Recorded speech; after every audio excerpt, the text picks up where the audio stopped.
मेरा शोहर काम पर जाता तो एक माजूर आदमी अपनी बीवी को लेकर हमारे घर आ जाता। उसकी बीवी रोजाना ब्यूटी पार्लर से तैयार होकर आती और वो रोज नई नई खुशबुएं लगा कर आती। हैरत की बात तो ये थी कि उसने हिजाब किया होता और उसके हाथ में एक तस्बीह जरूर होती। मेरी सास फौरन उसे अपने कमरे में ले जाती और उसकी खूब इज्जत करती थी। एक दिन मैं उस औरत के पास ही बैठ गई तो मेरी सास का रंग फक हो गया और फौरन उस औरत को चलता किया। मुझे कुछ अजीब सा लगा। अगले दिन जब वो औरत आई तो सास ने मुझे जबरदस्ती पड़ोसन के घर भेज दिया। अब सास रोज ऐसे ही करती। एक दिन मैं पड़ोसन के घर जाने की बजाय दरवाजे के पीछे छुप गई। कुछ देर ही गुजरी थी कि हिजाब वाली औरत की शक्ल देखकर मेरी रूह लरस गई, क्योंकि वो औरत और मेरी सास। मेरा नाम साइमा है, मगर सब घर वाले मुझे प्यार से रानी कहते थे। मेरा ताल्लुक अपर क्लास घराने से था। मैं एक अमीर बाप की पहली और इकलौती बेटी थी। मेरे अलावा मेरा छोटा भाई है जो मुझसे 7 साल छोटा है।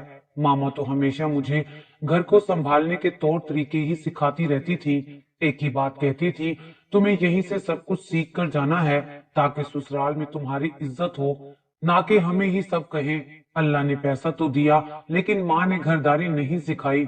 ये तो आम सी बात है। हमारे यहाँ कोई भी बच्चा बिगड़ जाए तो माँ की गलती, अगर बेटी को कोई काम नहीं आता तो भी माँ की गलती। बंदा पूछे, क्या सारी जिम्मेदारी माँ की होती है क्या? मेरे जहन में बहुत से ख्यालात आते थे, लेकिन अम्मी के सामने जब भी जिक्र करती उनके जवाब मुझे वाकई लाजवाब कर देते थे। उनका कहना था, मर्द बाहर जाकर खून पसीने से पैसे कमा कर लाता है तो किसके लिए? हमारे लिए ही ना।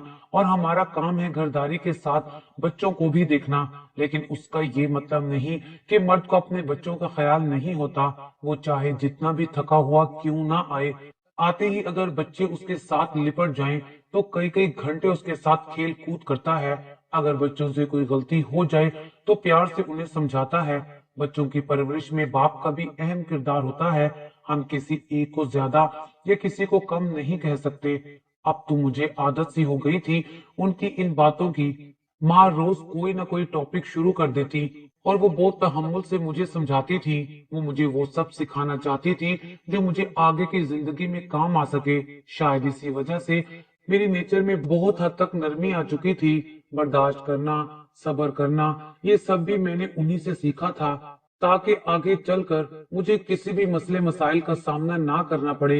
इन सब में मेरी उम्र और वक्त कब आगे बढ़ा मुझे कुछ खबर ना हुई। मेरा मास्टर्स मुकम्मल हो चुका था और अब मामा बाबा को भी लगता था कि यही सही उम्र होती है शादी की, इसलिए वो आजकल मेरे लिए अच्छा रिश्ता देख रहे थे। एक दिन बाबा घर आए तो उनके घुटने पर काफी चोट आई थी। पूछने पर पता चला कि रास्ते में कुछ बदमाशों ने उनको लूटने की कोशिश की थी, मगर फिर एक मेहरबान इंसान ने उनकी भी मदद की थी। अब भी बाबा उसकी मदद से ही यहाँ आए थे। अब हमारी नजरें सामने मौजूद उस शख्स पर पड़ी थी जो अपनी नजरें नीचे किए बाबा को सहारे दिए खड़ा था। देखने में खुश शक्ल था और सबसे अच्छी बात उसका यूं नजरें झुकाकर रखना, मतलब कि वो औरत की इज्जत करना जानता था। उसने बाबा को सोफे पर बिठाया। मैंने हमारी मुलाजमा शकीला से पानी लाने का कहा और खुद डॉक्टर को फोन करते हुए फर्स्ट एड बॉक्स लेकर उनके पास बैठ गई। अम्मी अलग परेशानी से रो रही थी, लेकिन किसी को तो सब्र से काम लेना ही था। मैंने बाबा की पट्टी की, तब तक डॉक्टर भी आ गए। बाबा को दर्द का इंजेक्शन लगा, दवाई दी और हफ्ता भर आराम करने का कहते हुए जाने लगे तो वही शख्स उनको बाहर तक छोड़ आया। अच्छा अंकल, अब मैं भी चलता हूँ। मेरी माँ घर में अकेली होंगी, आप ऐसे कैसे जा सकते हैं? आप शुक्रिया अदा करने का कोई तो मौका दे रानी बेटी। उन्होंने इशारे से मुझे चाय और नाश्ता बनाने का कहा था। जी बाबा, मैं अभी लेकर आती हूँ। मैं भी खामोशी से किचन में आ गई और उनके लिए नाश्ते के ट्रे सजाने लगी। मुसीबत के वक्त मेरे बाबा की इतनी मदद की तो ये तो उनका हक था। अंकल, आपने ख्वामखा इतनी तकल्लुफ की, इसकी कोई जरूरत नहीं थी। और रही बात मदद की, तो किसी बुजुर्ग को मैं कैसे यूं मुसीबत में अकेला छोड़कर जा सकता था, इसलिए आपकी मदद कर दी। लेकिन अब आप बार बार मुझे ये सब कहकर और शर्मिंदा मत करें। नेकी करने के बाद उसको भूल जाना चाहिए। ये सब मुझे मेरी अम्मी जान ने सिखाया है। उसकी बातें सुनकर अम्मी और बाबा के साथ साथ मैं भी वाकई बहुत कायल हुई थी कि किसी आला ज़र्फ खातून ने ही उनकी परवरिश की थी, तभी तो वो इतने इखलाक वाले हैं।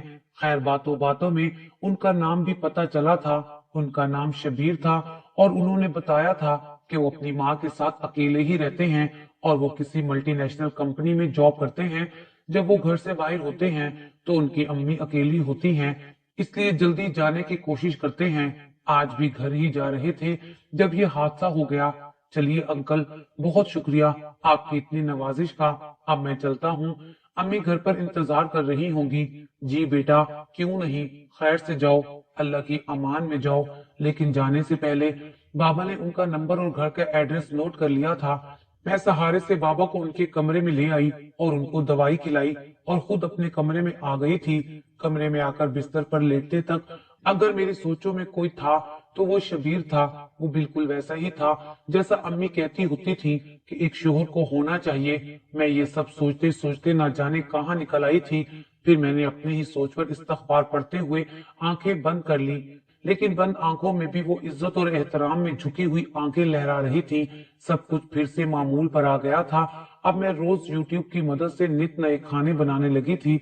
ये ऐलान भी अम्मी जान की तरफ से हुआ था, अब कुछ और भी सीखो, क्या पता सास को नए खानों का शौक हो, वो भी तो तुमसे खुश रहा करेगी ना। और आज कल के लड़के ये सभी खाते हैं, शोहर भी तुमसे खुश रहेगा। आखिर मर्द के दिल का रास्ता उसके पेट से ही होकर गुजरता है।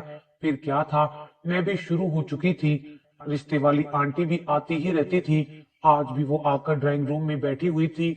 उनकी और अम्मी की कोई खुफिया गुफ्तगू जारी थी। मैं भी खामोशी से गई थी और सलाम करके उनके आगे लवाजमात सजाकर खुद बाहर आ गई थी। मुझे पता था अब आए दिन ये सब तो होना ही था, जब तक मेरे लिए कोई अच्छा रिश्ता ना मिल जाता। और हुआ भी वही था। कुछ दिन बाद वाकई अम्मी को उनकी पसंद का लड़का मिल चुका था। बाबा ने भी कोई एतराज ना किया। एक बात थी जो मुझे खटकती थी, वो ये कि मुझे तो देखने कोई नहीं आया था और लड़के वालों का कहना था कि लड़की वो देख चुके हैं, बल्कि मिल भी चुके हैं। मैं हैरान परेशान थी कि वो मुझे कब और कैसे मिले, और इस बात का मुझे कोई इल्म ही नहीं है। रात में मुझ पर यह राज भी खुल गया कि जिसने रिश्ता भेजा है वो कोई और नहीं बल्कि शबीर की अम्मी है। और शबीर तो आए ही थे, मतलब एक सरसरी सी नजर में उन्होंने मुझे पसंद कर लिया था। मुझे इस रिश्ते से कोई इतराज नहीं था, भला होता भी क्यों, जिसको मैं आजकल ख्वाबों में देखने लगी थी। जब वो हकीकत में मेरे सामने मेरा हाथ मांगने खड़ा था तो मैं क्यों ठुकराती। मैं इस रिश्ते के लिए हाँ में जवाब देती हुई फौरन कमरे से भाग आई थी। अपने कमरे में आकर अपनी आने वाली जिंदगी के बारे में सोच रही थी। एक शर्मीली सी मुस्कुराहट मेरे चेहरे का अहाता किए हुए थी। फिर सब कुछ ही बहुत जल्दी में हुआ था, क्योंकि मेरी सास को शादी की जल्दी थी। वजह उनका अकेलापन था और ये वजह उनकी जायज भी थी, इसलिए ज्यादा धूमधाम ना सही लेकिन नॉर्मल तरीके से हमारी शादी की तैयारियां शुरू हो गई थी। उनकी तरफ से आने वाला सामान भी बहुत अच्छा था। बिलाखिर शादी का दिन भी आ गया और मैं शादी करके पिया संग उनके घर आ गई थी। घर क्या था, बल्कि एक फ्लैट था जिसमें 3 कमरे मौजूद थे, एक सास का, एक हमारा और एक गेस्ट रूम और छोटा सा किचन भी था। गर्ज के मुझे वो घर बहुत भाया था। मैं बहुत खुश थी, लेकिन ये खुशी कब तक थी ये मैं नहीं जानती थी। मेरी सास का रवैया कुछ अजीब सा ही रहता था। शुरू के कुछ दिन तो सही रही, लेकिन उसके बाद हमेशा मुंह बनाकर रखना, बात बात पर कीड़े निकालना तो उनका खास काम बन गया था। लेकिन मैं चुप थी, क्योंकि मेरा शोहर बहुत मोहब्बत करने वाला था। अब मैं उनके लिए इतना तो बर्दाश्त कर ही सकती थी। वैसे भी मुझे मालूम था इस उम्र में आकर अक्सर इंसान ऐसे ही चिड़चिड़ा हो जाता है। फिर सही काम में भी 100 नुक्स नजर आने लगते हैं। कुछ लोग समझदारी से समझाते हैं और कुछ ऐसे ही मेरी सास की तरह मौके की तलाश में होते हैं कि कहाँ गलती हो और शोहर के सामने सुनाने का मौका मिल जाए। खैर, जिंदगी फिर भी कट रही थी, मैं खुश रहती थी। फिर कुछ अजीब होने लगा। रोज मेरे शोहर के जाते ही एक माजूर आदमी हमारे घर अपनी बीवी छोड़ जाता। उसने नकाब किया होता और हाथ में भी दस्ताने होते थे। एक तस्बीह हर वक्त उसके हाथ में होती और वो रोज नई नई खुशबुएं लगाकर आती। मेरे सामने कोई बात भी नहीं करती थी, सारी बातें अम्मा जान के कमरे में ही होती थी। खैर, मैंने भी इन बातों पर कोई गौर नहीं किया था, मैं भी अपने कामों में मसरूफ रहती। मेरी शादी को 7 माह होने को आए थे। फिर एक रोज मेरी दोस्त मेरे घर आई थी। मेरी तो खुशी का ठिकाना ना रहा था, मगर मेरी सास का मुंह जरूर बन गया था। लेकिन मैंने इस बात पर कोई गौर नहीं किया और उसे लेकर अपने कमरे में आ गई थी। कैसी हो रिमशा? मैं बिल्कुल ठीक हूँ रानी। तुम तो शादी करके गायब ही हो गई हो, कॉल भी नहीं करती हो। अरे ऐसी कोई बात नहीं, असल में घर में ही मसरूफ रहती हूँ, कहीं और ध्यान ही नहीं रहता। और घर में भी सास के अलावा कोई नहीं है ना, तो यूं कामों में टाइम कब गुजरता है कोई खबर ही नहीं रहती। रिमशा, तुम सुनाओ, तुम तो खुश हो ना? कोई गुड न्यूज वगैरह? तुम्हारी शादी को तो 5 साल हो गए हैं। अरे तुम्हें नहीं पता क्या, मेरे तो 2 बच्चे भी हैं। असल में हम कुछ वक्त के लिए पंजाब चले गए थे, तो तुमसे राब्ता ना कर सकी। यार ये तो बहुत अच्छी खबर सुनाई है तुमने। अभी मैं कुछ और कहती कि मेरी नजर दरवाजे पर गई थी, जहां मुझे साया नजर आया, और वो कोई और तो हो नहीं सकता था, वो मेरी सास ही थी। लेकिन वो चुप चुप कर क्यों बातें सुन रही थी? क्या उनको ये लगता था कि मैं उनकी गीबत कर रही हूँ? ये सब सोचते ही बेसाख्ता मुझे उनकी सोच पर अफसोस हुआ था, और मैं कर भी क्या सकती थी। रुको, मैं पानी लेकर आई तुम्हारे लिए। जब तक मैं बाहर आई, अम्मा जान वहां से गायब हो चुकी थी। उनकी इस जासूसी पर मुझे बेसाख्ता हंसी आई थी। उनको मेरी सास नहीं बल्कि कोई जासूस होना चाहिए था। मैं वापस आई तो रिमशा से बोली, अरे तुम कोई तस्वीर तो बच्चों की दिखाओ। वाकई तुम्हारे दोनों बच्चे भी बहुत प्यारे हैं। बेटा तो बहुत शरारती लगता है। रिमशा बोली, बेटा 2.5 साल का है और बेटी 1 साल की है। इन्हें सुलाकर अपनी सास के पास छोड़कर आई हूँ। मेरी सास तो एकदम खराट किस्म की सास है। तोबा, ये ना करो, वो ना करो, ऐसा ना करो, वैसे ना करो, ये सही नहीं, वो सही नहीं। मैं तो तंग आ गई हूँ, ऊपर से बच्चे भी संभालने होते हैं।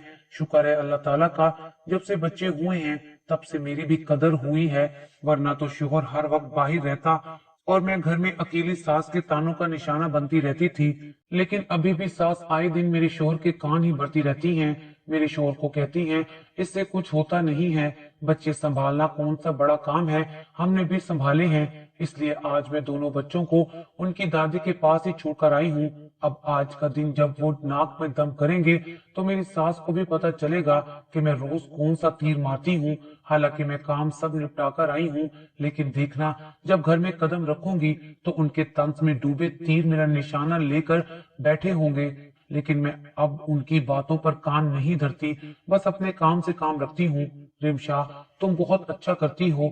अब मुझे देख लो, मेरे घर में तो शोहर के जाने के बाद बस हम दो ही घर में रह जाते हैं। फिर तो क्या ही लड़ना, क्या झगड़ना। उसी वक्त वही नकाबपोश औरत हमारे घर में दाखिल हुई थी।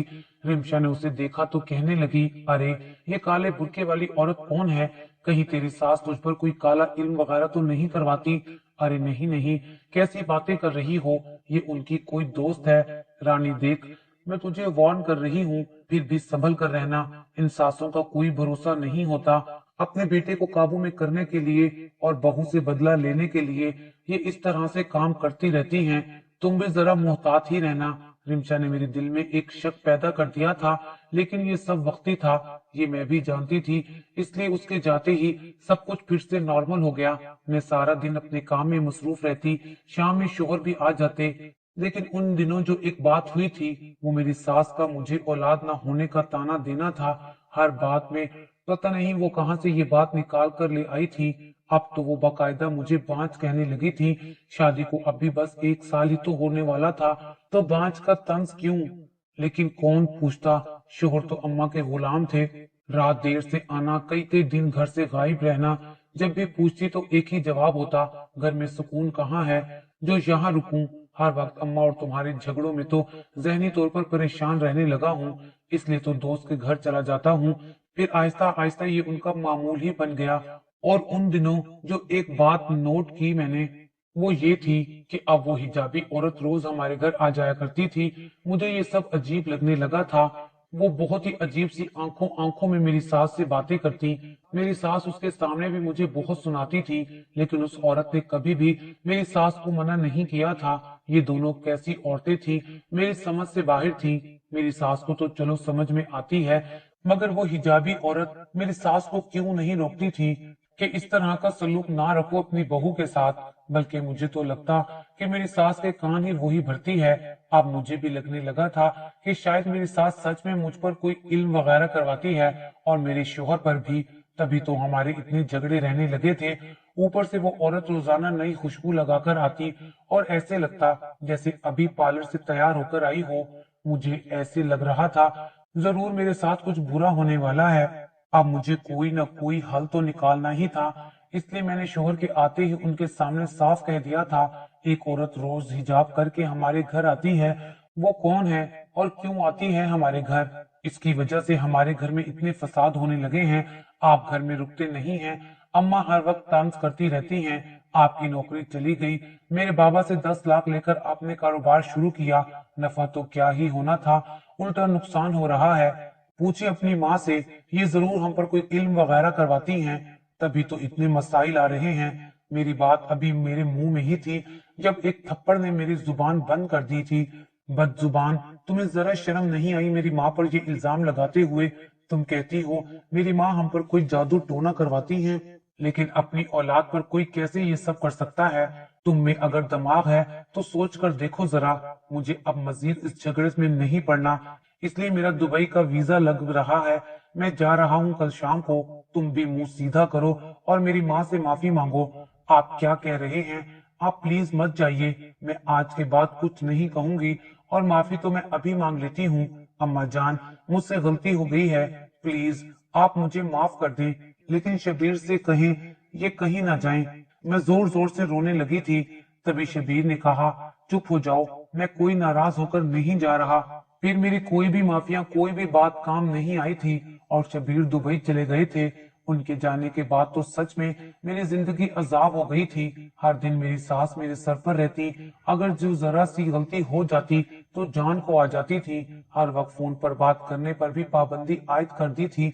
अब फोन बस दोपहर में आधा घंटा या रात में आधा घंटा, वो भी रोज घर वालों से बात ना करने की इजाजत पर, वरना मैं तो फोन से भी हाथ धो बैठती। जो सबसे बुरा हुआ था वो ये कि अब जो भी हमारे घर आता तो मेरी सास उसके सामने मुझे बांझ बन के ताने देती रहती और कहती मेरे बेटे को भी मुझसे दूर कर दिया है, ये मनहूस है, जब से आई है हमारा नुकसान हो रहा है, कोई काम नहीं चल रहा। आखिरकार तंग आकर मेरा बेटा मुझसे इतनी दूर परदेश जाकर बैठ गया है। और ये सब मेरी सास अपनी छाती पीट पीट कर कहती थी। मैं खून के आंसू पी कर रह जाती। सारी जिंदगी यही तो सीखा था, सब्र करना। तो अब मैं क्या कर सकती थी? अपनी तरफ से तो सास की बहुत खिदमत करती थी, मगर मुझे रुसवाई के सिवा कुछ ना मिलता। मैं कुछ नहीं कर सकती थी, बस सुनती रहती थी, क्योंकि अब मेरे अंदर एक डर बैठ गया था। एक तो शोहर बाहर चले गए थे और अगर अब कुछ हुआ तो वो मुझे तलाक देकर फारिग ही न कर दे। मैं कहाँ जाऊंगी? मुझ बांझ औरत से कौन शादी करेगा? मैं बहुत रोती। अगले रोज उठी तो वही माजूर आदमी आज फिर अपनी बीवी को लेकर हमारे घर छोड़ गया था। मैं हैरान थी कि वो इतना तैयार होकर खुशबू लगाकर हमारे घर क्या करने आती थी। आज मैं भी उसके पास जाकर बैठ गई। सास ने मुझे देखा तो उनका पारा हाई हो गया और वो बोली, बहू तुम पड़ोसन के घर चली जाओ, दोपहर तक आ जाना। मैं भी पड़ोसन के घर जाने की बजाय दरवाजे के पीछे छुप गई। मैं आज सब कुछ जानना चाहती थी। आखिर ये निकाबपोश औरत कौन है जिसने मेरा घर बर्बाद कर दिया था? अभी कुछ ही देर गुजरी थी कि हिजाब वाली औरत की शक्ल देखकर मेरी तो रूह तक लरस गई थी। मैंने दरवाजे के पीछे से उनकी सारी बातें सुनी थी। अब मुझे बहुत ही होशियारी और समझदारी से ये राज सबके सामने लाना था, इसलिए मैं चुपचाप अपने कमरे में चली गई। दुख तो वाकई बहुत हुआ मुझे। इतना बड़ा धोखा जो मेरे साथ हुआ था। बाथरूम में बंद होकर ढेर सारा रो लेने के बाद मैंने अपना फोन निकाला और उसकी सेटिंग करके सो गई।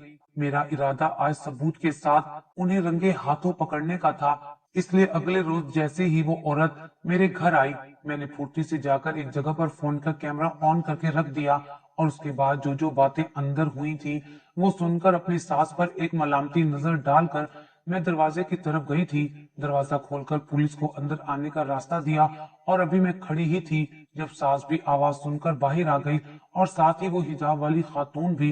उस वक्त भी उसके हाथ में तस्वीर मौजूद थी। मैंने आगे बढ़कर उससे तस्वीर छीनी और कहा कि तुम इसके लायक भी नहीं हो और खींचकर उसका हिजाब उतार दिया था, और हिजाब में कोई और नहीं बल्कि मेरा अपना शोहर ही मेकअप करके छुपा हुआ था। पकड़ ले इन दोनों को और सख्त से सख्त सजा दे।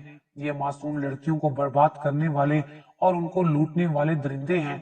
इनका काम है पहले किसी अमीर घराने को ढूंढना, उसके बाद किसी भी तरीके से उनके सामने खुद को शरीफ साबित करके शादी करना, और उसके बाद उनको जब तक दिल करे लूटना और बच्चा पैदा ना हो। इसके लिए ये मुख्तलिफ किस्म के अद्वियात इस्तेमाल करते हैं, जिसे ये विटामिन कहकर उल्लू बना लेते हैं। मेरे साथ भी बहुत बड़ा धोखा हुआ था। मैं फ्राडियों के हत्थे चढ़ गई थी। ना जाने ये लोग मुझसे पहले कितनियों के साथ ये सब कुछ कर चुके थे। हमारे मुआशरे पर इन जैसे लोग एक स्याह धब्बा हैं।